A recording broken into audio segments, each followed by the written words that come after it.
Hey everyone. Sorry, I'm a little congested. And you probably clicked on this video and you're like, isn't the whole point of school to test and measure intelligence though? Like, isn't that literally what the academic system was created to do? Yes.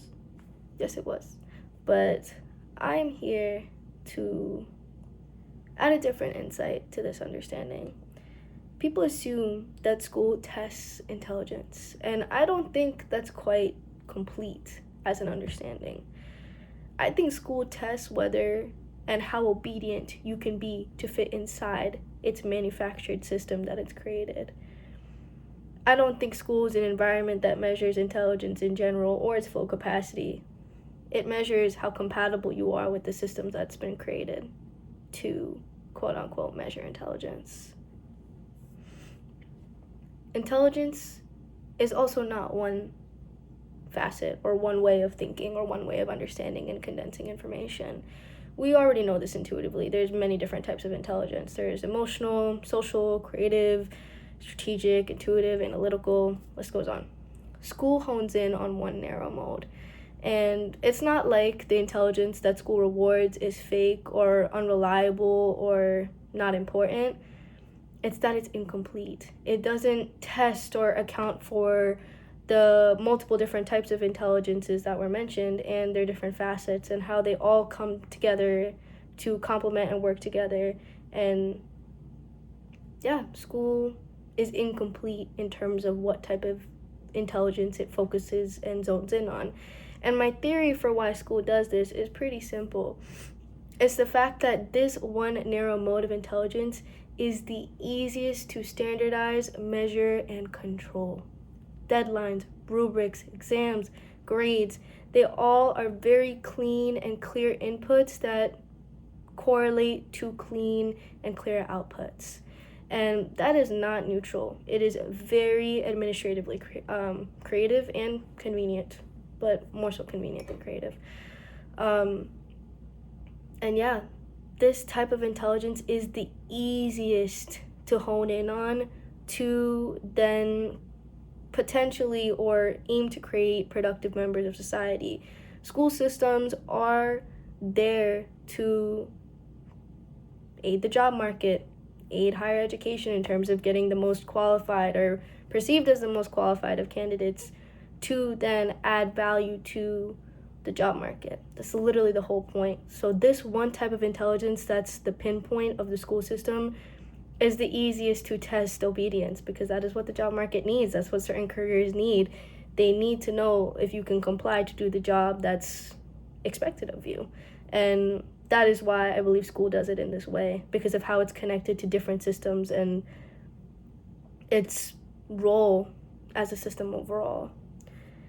And the hidden curriculum of this understanding is obedience. Over time, students learn that they need to meet the requirement, their expectations, and not to disrupt the container, to follow the rules and regulations in the environment that's been placed, and to work with it, to optimize in it, because that is what inherently determines your value as a productive product, as a student, and as eventually someone who will have a career and a job. And it's not necessarily evil. It's extremely functional. It's optimized for function to a fault, actually. And don't get me wrong, society needs operators. Society needs people that work within these systems to execute. And some minds are specifically created for that. That's expected, especially with how the system is run. It needs inputs like this to continue.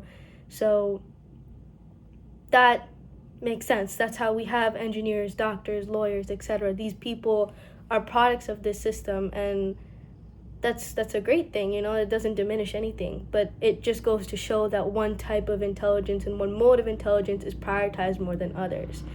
And school manufactures a very specific environment, one that centers around pressure, limited autonomy, and on someone else's timeline. And the real test is, can you function and optimize in this circumstantial environment that's been created for you?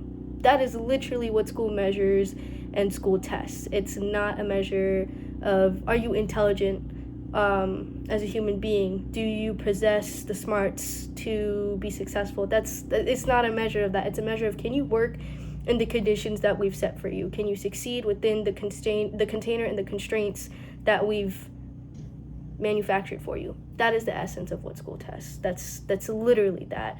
It's not intelligence in general. It is compatibility with the predetermined, pre-created, manufactured system.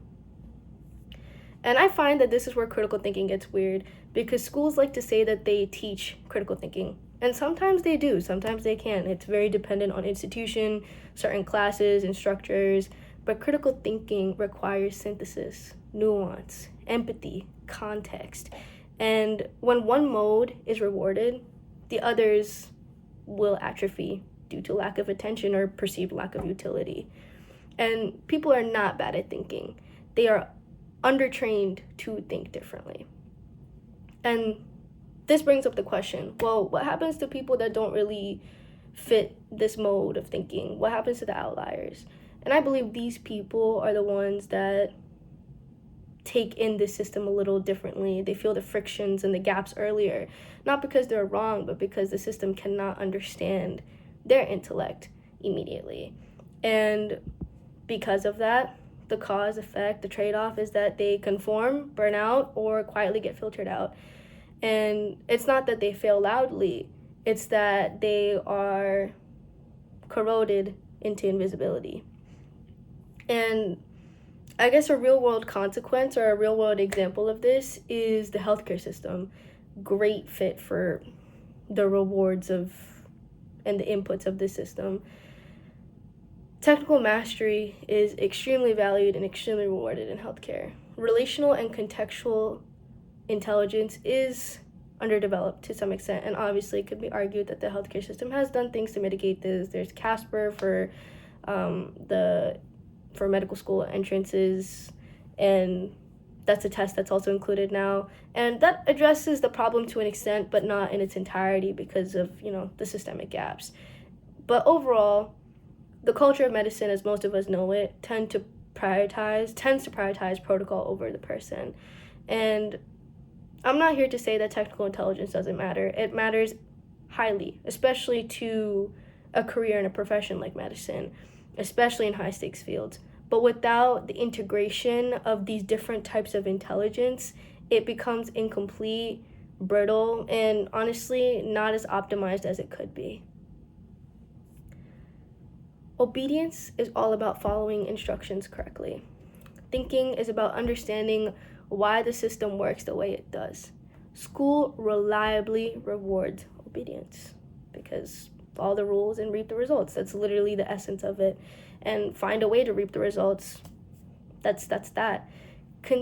It inconsistently rewards that second metric of questioning the system, because if you question the system, then lots comes with that.